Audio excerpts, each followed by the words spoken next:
आप सभी को मेरा नमस्कार। आपका आपके अपने यूट्यूब चैनल RJ 11 सर्वथा में मैं आपका हार्दिक स्वागत करता हूं और उम्मीद करता हूं कि आज का जो कंटेंट है, जैसा कि आपको व्हाइट बोर्ड पे दिख रहा होगा, शिक्षक भर्ती परीक्षा 2025 जो कि आयोजित होने वाली है बहुत जल्दी। जैसे ही ये नोटिफिकेशन आप सब लोगों के पास पहुंचा तो आप लोगों के अंदर जोश आ गया होगा कि नहीं, हमें शिक्षक बनना है, ठीक है ना। और बनना ही है सबको। तो सबसे पहले मैंने बहुत सारे बच्चों से पूछा, बहुत सारे बच्चों के मेरे पास कमेंट आए, मैसेज आए, फोन कॉल्स आए कि सर हमारे डाउट इतने हैं। तो मैंने ऑब्जर्व किया और लगभग उन बच्चों के डाउट्स देखे तो 4-5 डाउट थे कॉमनली। तो जैसे पहला था कि रीट और थर्ड ग्रेड क्या अलग अलग एग्जाम होते हैं, सेम एग्जाम होते हैं, पहले कौन सा कंडक्ट होता है।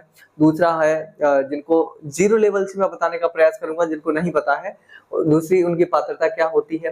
रीट 2022 में जिन्होंने एग्जाम दिया है क्या वो दोबारा एग्जाम देंगे या फिर वही वैलिड है, एग्जाम कब होना है, ठीक है ना, उसकी तैयारी है वो किस तरीके से है। तो सबसे इम्पोर्टेंट मैं यहाँ पे आपको बताऊंगा एग्जाम की जो तैयारी है उसकी क्या रूपरेखा आपको रखनी है, ठीक है ना। तो मैं प्रयास करूंगा आपको कि आप अपने जीरो लेवल से समझें, ठीक है ना। तो पहली बात मैं आपको शिक्षक भर्ती परीक्षा के चरण के बारे में बात करूंगा। तो इसके मुख्य 2 चरण होते हैं, ठीक है ना। सबसे पहला आपको रीट पात्रता परीक्षा पास करनी होती है और इसे पास करने के लिए आपको 60% नंबर लाने होते हैं।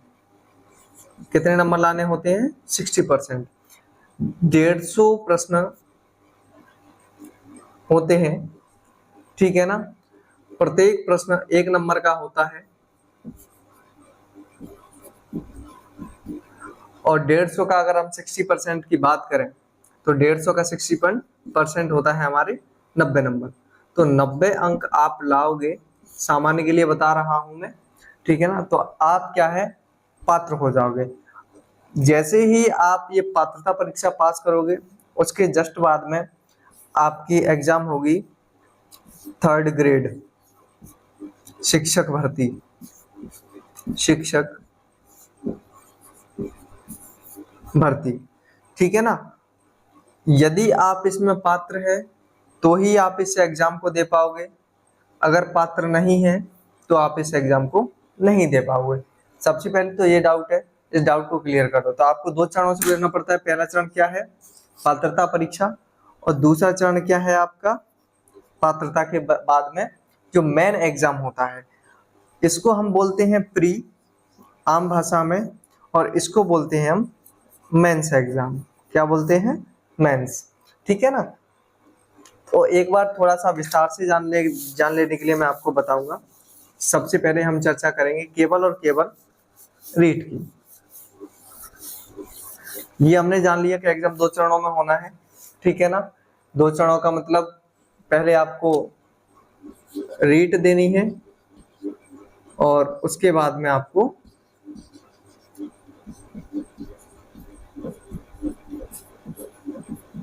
थर्ड ग्रेड शिक्षक भर्ती परीक्षा देनी है, ठीक है ना। आगे हम बात करते हैं जो आपका महत्वपूर्ण प्रश्न है, रीट 2025। सबसे पहले आपको यह पता होना चाहिए ये क्या है? पात्रता परीक्षा है शिक्षक बनने के लिए। क्या है? पात्रता परीक्षा है। तो पात्रता परीक्षा है, अगर हम इसकी फुल फॉर्म की बात करें ना तो फुल फॉर्म होती है राजस्थान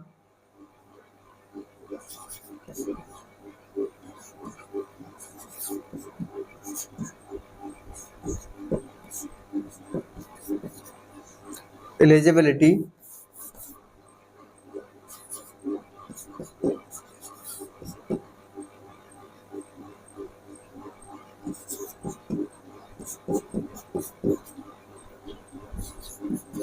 एग्जामिनेशन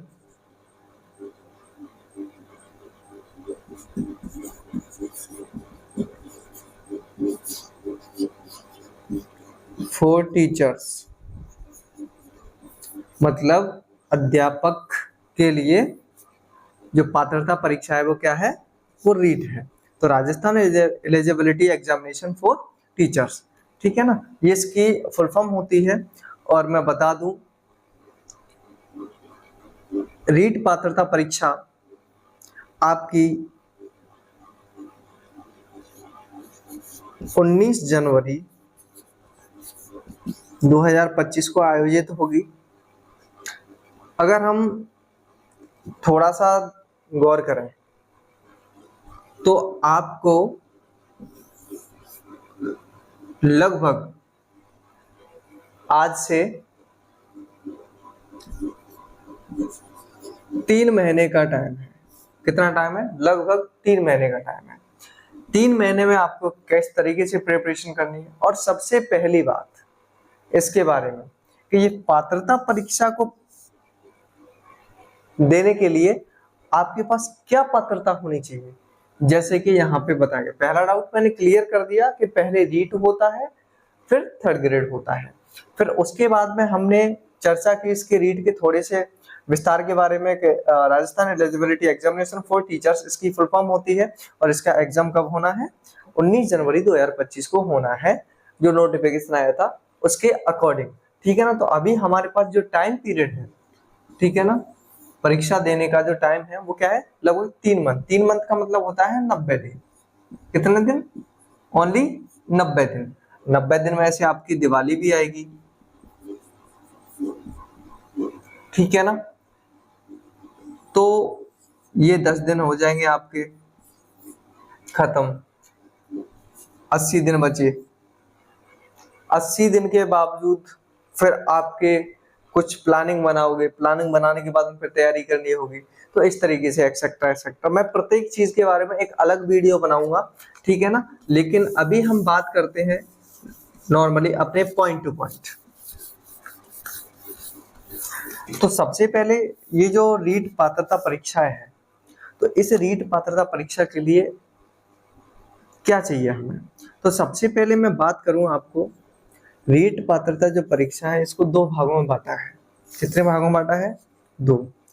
एक तो है लेवल फर्स्ट और एक है लेवल सेकंड। लेवल फर्स्ट की अगर बात करें तो लेवल फर्स्ट कौन कौन दे सकता है? Third grade. और लेवल 2 कौन कौन दे सकता है? लेवल फर्स्ट का मतलब होता है 1 से 5वीं कक्षा के शिक्षक की शिक्षक पात्रता परीक्षा। और अगर हम लेवल 2 की बात करें तो 6 to 8वीं कक्षा के वे कक्षा की शिक्षक पात्रता परीक्षा। शिक्षक पात्रता परीक्षा। तो यहां तक आपको पता चला। अब हम लेवल 1 की अगर बात करें तो लेवल 1 के लिए आपको यहाँ पे योग्यता क्या होनी चाहिए? योग्यता की अगर हम बात करें, यदि आप BSTC या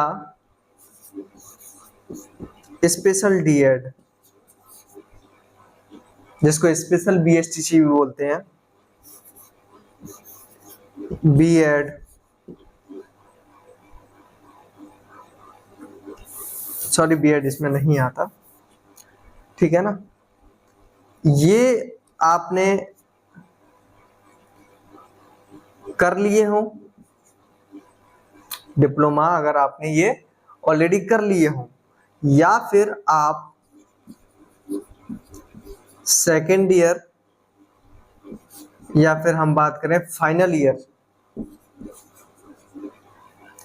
ईयर में अध्ययनरत हो, तो भी आप इस परीक्षा को दे सकते हैं। इसमें किसी बात का कोई दोहराया नहीं है। और ऐसा भी है कि कई स्टूडेंट के थ्योरी एग्जाम या प्रैक्टिकल एग्जाम यदि बैक आया है, इनमें यदि बैक आया है तुम्हारे फर्स्ट ईयर में, तब भी आप इस एग्जाम को दे सकते हो, ठीक है ना।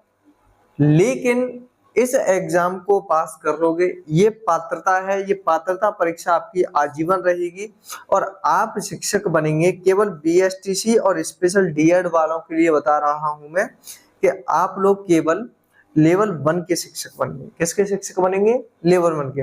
इसमें बीएड वाले इंक्लूड नहीं होंगे। बीएड वालों के लिए मैं आपको बता देता हूं, यहाँ हम बात करते हैं दूसरी ओर। तो लेवल 2 के जो शिक्षक होते हैं उनके लिए पात्रता क्या होनी चाहिए और क्या रखी गई है। तो लेवल 2 के लिए मैं बता दूं आपको, यदि किसी बच्चे ने बीएसटीसी कर रखी है तो बीएसटीसी के बाद में बीएड होना भी अनिवार्य है। बीएसटीसी और बीएड, ठीक है ना। यहाँ पे अगर हम रखेंगे स्पेशल बीएड, इसके साथ में भी बीएड कंपलसरी है। हाँ, ऐसा है कि यदि तुम्हारा जो बीएड है, बीएड का फाइनल ईयर चल रहा है, ठीक है ना, तो आप भी इस एग्जाम को दे सकते हैं। या फिर बीएड आपने पहले कर लिया है, ठीक है ना, और एसटीसी या स्पेशल एसटीसी कर रहे हो, तो भी क्या है, आप इस एग्जाम को दे सकते हो, ठीक है। अगर आप इस एग्जाम को दोगे तो आप 6 to 8वीं कक्षा की जो पात्रता परीक्षा है उसको पास करोगे, ठीक है ना। तो ये हो गई आपकी पात्रता की पास के मतलब, यदि आप क्लियर नहीं हुए हैं तब भी आप इस एग्जाम को दे सकते हैं, कोई इशू नहीं है, ठीक है ना। और यदि आप क्लियर हो गए हैं तब भी आप इसको दे सकते हैं, तो इसमें और भी कोई दिक्कत नहीं है। चलिए अब हम बात करते हैं आगे रीट 2022 की जो पात्रता है उसके बारे में।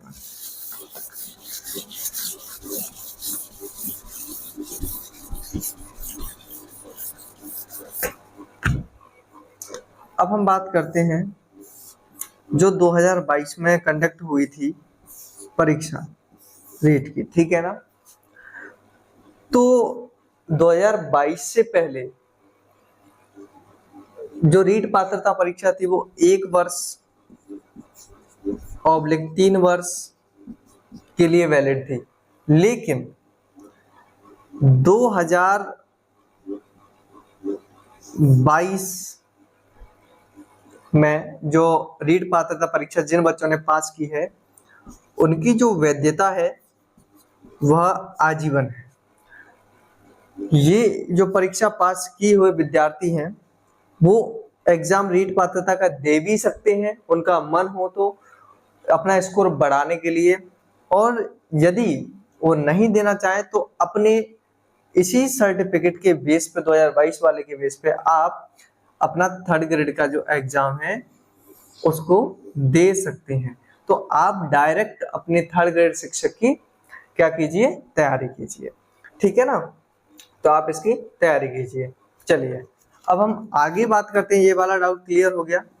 एक डाउट और पूछा था मेरे से, उसमें ये था कि सर हम राजस्थान के मूल निवासी हैं लेकिन हमारी शादी, ठीक है ना, ये लेडीज के लिए थे, और किसी लड़की की शादी यदि मान के चलो हरियाणा मतलब राजस्थान से बाहर हो जाती है कहीं भी, तो क्या वो राजस्थान के मतलब बनकर के, राजस्थान के मूल निवासी बनकर के क्या एग्जाम दे सकते हैं? हाँ, वो एग्जाम दे सकते हैं, ठीक है ना। और यदि कोई लड़की बाहर से आई हो और उसकी शादी हो गई हो कहाँ पे, राजस्थान में,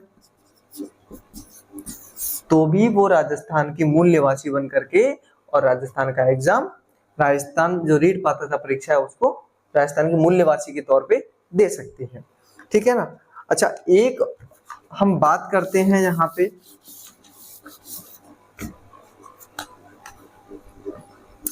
थोड़ा सा आगे चलते हैं, ठीक है ना। यहाँ तक हमारी बात होती है कंप्लीट। अब हम बात करते हैं एग्जाम के बारे में। तो जैसे कि आपको पता है कि पात्रता जो परीक्षा है, पात्रता परीक्षा मैंने जैसे अभी बताया था कि 19 जनवरी 2025 को होना तय किया गया है नोटिफिकेशन के अनुसार, ठीक है ना।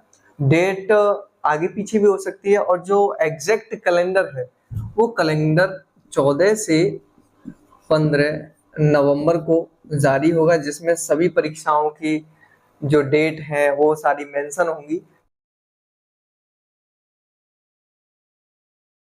मेरा एक टेलीग्राम चैनल भी है, ठीक है, RJ11 सरमत्रा के नाम से, और मेरा यूट्यूब चैनल भी आप जानते हो, RJ11 SARMATHURA,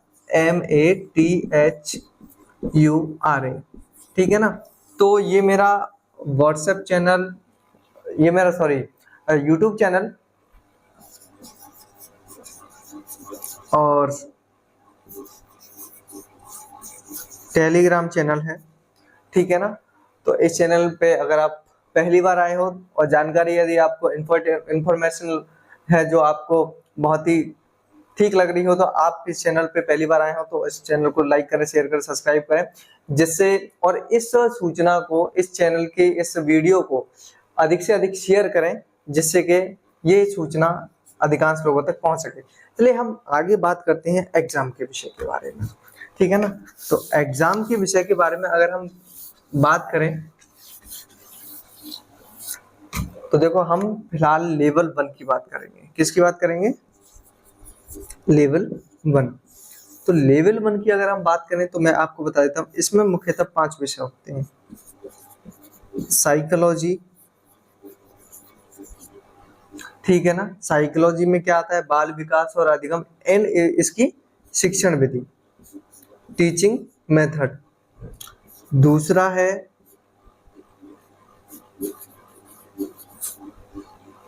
लैंग्वेज फर्स्ट। तीसरा है लैंग्वेज सेकंड। चौथा है मैथ। पांचवा है ईवीएस। तो देखिए मैं बता देता हूं, इन प्रत्येक की शिक्षण विधियां भी इसमें इंक्लूड होनी है। Teaching method, teaching method, teaching method और टीचिंग मेथड, ठीक है ना। लेकिन इसमें से जो इम्पोर्टेंट बात है वो हमें यहाँ गौर करने की है। लैंग्वेज 1 में आप कौन सी सब्जेक्ट लोगे? मेक श्योर मुझे पता है कि हिंदी सब्जेक्ट लोगे अधिकांशतः स्टूडेंट, ठीक है ना। हिंदी सब्जेक्ट आप यहाँ चूज करते हैं तो ऐसा भी हो सकता है कि कई बच्चों की जो अच्छी लैंग्वेज हो, वो उर्दू हो, तमिल हो, तेलुगु हो, मलयालम हो, जो उस ऑप्शन में आए तो आप उसको भी सिलेक्ट कर सकते हो। लेकिन मैं बताऊंगा, यहाँ पे हमारा राजस्थान अधिकांशतः हिंदी भाषी लोग रहते हैं, यहाँ पे तो हिंदी को चूज करेंगे। तो पहली जो लैंग्वेज है वो हिंदी है, उसके बाद में हिंदी है नहीं, हिंदी आपको सेलेक्ट करनी है। दूसरी जो लैंग्वेज है, आपको यदि इंग्लिश अच्छी आती है तो इंग्लिश सेलेक्ट करें, यदि आपको संस्कृत अच्छी आती हो तो आप संस्कृत सेलेक्ट करें। और मैं आपको बता दूं हिंदी और संस्कृत की एक कॉमन बात, जिसमें कि हिंदी और संस्कृत की अधिकांश जो ग्रामर के टॉपिक हैं, किसके? जो ग्रामर के टॉपिक हैं वो क्या है? सेम है। क्या है? सेम है। तो इसीलिए आपको इनको करने में आसानी रहेगी। बाकी जिनको इंग्लिश से डर लगता हो, नहीं तो इंग्लिश भी ले सकते हैं यहाँ पे लैंग्वेज सेकंड में, ठीक है ना। हाँ, और हम बात करते हैं यहाँ मैथ की, तो आपका गणित और आपका ईवीएस। ईवीएस में भी आप कहो कि पर्यावरण अध्ययन में केवल वही आ जाएगा कि CO2, कार्बन डाइऑक्साइड और ये वायुमंडल है और ये वो छोटा मोटा, ऐसा नहीं है। ईवीएस में भी आपके बहुत सारे टॉपिक हैं, मैं बता देता हूँ मोटा मोटी, जैसे मुझे जाना है। वस्त्र एवं आभूषण,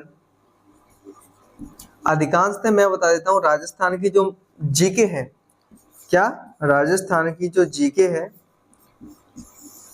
वो जीके आपको किस में पढ़नी है? ईवीएस में। तो इस तरीके से राजस्थान की जीके में भी दुर्ग कला, स्थापत्य, ठीक है ना, हस्तशिल्प और दुर्ग, छतरियां और जो महल हैं वो, तो इस तरीके के जो मुख्यतः आपकी जो सभ्यताएं हैं, ठीक है ना। और इसके बाद में एक और 6वें नंबर का कंटेंट मैं बता देता हूँ, आईसीटी, ठीक है ना। ICT information communication technology, ICT की फुल फॉर्म होती है सूचना संप्रेषण तकनीक, या फिर हम बात करें एक तरीके से कंप्यूटर, तो कंप्यूटर का विषय भी इसमें आएगा 10 नंबर का। तो इस तरीके से ये आपकी लैंग्वेज लेवल 1 का सिलेबस है, मैं बता देता हूँ। और लेवल सेकंड की अगर हम बात करें, किसकी? लेवल सेकंड की। तो लेवल सेकंड में क्या होता है, जैसे आपके पास साइंस है तो आपका साइंस का एक पेपर होगा, ठीक है ना, ये सब्जेक्ट नहीं होंगी ये वाली। और यदि आपका एसएसटी है, साइंस मैथ है तो साइंस मैथ आएगा आपका अधिकांश, और अगर एसएसटी है तो आपको जीके आएगा अधिकांश था, ठीक है ना। तो इस तरीके से आपको क्या है, आपके सिलेबस को देख करके पढ़ाई करनी है। और आपका जो सिलेबस है, सिलेबस के बारे में मैं एक दो बात और बता दूं कि मेरा जो यूट्यूब चैनल के साथ मैं लिंक है वो उसको शेयर करूंगा टेलीग्राम की। टेलीग्राम पे आपको ये दोनों सिलेबस हैं वो मिल जाएंगे, हिंदी और इंग्लिश लैंग्वेज दोनों में, ठीक है। अब हम बात करते हैं आपके लिए तैयारी की। सबसे मोस्ट इम्पोर्टेंट पॉइंट के हम यहाँ पे रीट पात्रता परीक्षा की इसीलिए बात कर रहे हैं क्योंकि रीट पात्रता परीक्षा पहले आप पास कर लोगे, ठीक है ना, उसके बाद में क्या है, आपको रीट मेंस देना है। रीट मेंस का मतलब समझते हो? रीट मेंस का मतलब कि उसको थर्ड ग्रेड बोला जाता है। रीट मेंस को हम क्या बोलते हैं? थर्ड ग्रेड को ही हम क्या बोलते हैं? रीट मेंस बोलते हैं, ठीक है ना। मतलब शिक्षक भर्ती परीक्षा होती है उसको हम रीट मेंस बोलते हैं, और जो पात्रता परीक्षा होती है उसको हम रीट प्री बोल देते हैं। फिर सर हमारा प्री क्लियर हो जाएगा, हमें आप मेंस के लिए बताइए, ठीक है, या फिर हमारा मेंस क्लियर हो जाएगा और प्री भी क्लियर हो जाएगा, हमें डेडिकेशन दीजिए। तो इस तरीके की बात करते हैं। और नेक्स्ट में इस बारे में आपको और भी एक इम्पोर्टेंट जानकारी, जैसे कि मैंने बताया कि तैयारी, ठीक है ना। तो जैसे कि आमतौर पे मैंने निष्कर्ष निकाला है और बहुत सारी कोचिंग संस्थान हैं, ठीक है ना, बहुत सारी कोचिंग संस्थान के बाद में आपको बहुत सारे ऐसे बाजार में नोट्स ना जाने भंडार मिल जाएगा बुक का, ठीक है, पुस्तक होगा।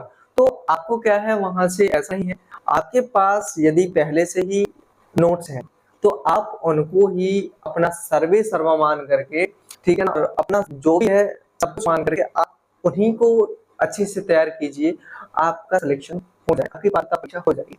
आपको इसमें केवल और केवल 60% नंबर आने हैं 150 में से, ठीक है ना। अगर हम बात करें कि सर हमारे पास कुछ नहीं है, तो मैं आपको एक सजेस्ट करूंगा कि आप लोग ऑफलाइन लेने से, तो देखो मैं बता देता हूँ आपको, स्टूडेंट तरीके के हैं। एक तो जो है जो फ्रेशर है, और एक है जिनको एक्सपीरियंस है, ठीक है। तो फ्रेशर स्टूडेंट के लिए मैं बताऊंगा कि सबसे पहले आप अपने सिलेबस को अपने सामने रखें। क्या करें? सिलेबस को अपने सामने रखें, ठीक है, करना दोनों का है। सिलेबस जब आपके सामने होगा तो ये पता होगा कि कौन सी टॉपिक है और कौन कौन सी टॉपिक हमने पढ़ लिए हैं या हम पढ़ेंगे या तैयार करने हैं, ठीक है ना, किस तरीके से। और एक्सपीरियंस होल्डर बच्चों को तो पता ही होता है कि हमारे पास क्या सिलेबस है, हमने पहले क्या तैयारी की थी, हमारी कमी कहाँ रह गई थी, आपको अब और क्या आगे एक्स्ट्रा पढ़ना है, ठीक है ना। तो इस तरीके से, तो इसके लिए मैं आपसे कहूंगा कोई भी बुक लीजिए, आप जिस भी लेखक की बुक अच्छी लगती हो, ठीक है ना। तो मैं आपको बताऊंगा कि बुक लेने से पहले आप ये देख लें कि वो ऑथेंटिक है, ठीक है ना। कई सारी बुक आती है, साइकोलॉजी में आती है, अवनी की आती है, साइकोलॉजी में हमारे आर.के. वैष्णव सर उनकी आती है, ठीक है ना। लेकिन ये टाइम आपका जो 80 से 90 दिन का टाइम है, ये टाइम बहुत कम है, और टाइम है आपके पास सोचने के लिए टाइम नहीं है आपको। मतलब ये है कि प्रेजेंट में आपको सोचना नहीं है, आपको एक्शन लेना है। क्या करना है? आपको एक्शन लेना है, डायरेक्ट एक्शन लेना है। और जब तक आप एक्शन नहीं लोगे तब तक कुछ नहीं होगा।